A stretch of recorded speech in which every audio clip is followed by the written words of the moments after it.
हरियाणा के पलवल जिले के झांसा गांव में 19 जनवरी से 11 फरवरी के बीच करीब 20 मौतें हुई, जिनमें 4 नाबालिग भी शामिल हैं।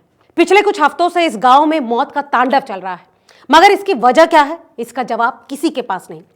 अचानक बीमारी, तेजी से बिगड़ती सेहत और कुछ ही दिनों में मौत। प्रशासन इन मौतों को पीलिया और हेपेटाइटिस बी से जोड़कर देख रहा है, लेकिन पुख्ता तौर पर कोई सही जवाब नहीं निकल पाया। इस गांव में मौत और डर जैसे शब्द अब बार बार सुनाई देते हैं। जनवरी के आखिरी हफ्ते से गांव में अचानक कई लोग बीमार पड़ने लगे। परिवार के मुताबिक शुरुआत अक्सर बुखार से होती थी, कुछ को पेट दर्द, कुछ को पीलिया जैसे लक्षण, और उसके बाद अचानक हालत बिगड़ती चली जाती।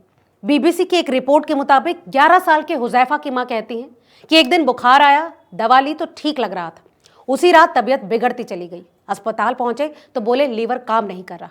डॉक्टरों ने लीवर ट्रांसप्लांट की सलाह दी तो हुजैफा की मां तुरंत तैयार हो गई, लेकिन उसके लिए भी वक्त नहीं था। अब बेटे को खो चुकी ये मां कांपते स्वर में कहती है कि मैं अपना लीवर देने को तैयार थी, लेकिन बाद में डॉक्टरों ने कहा कि बच्चा अब नहीं बच पाएगा।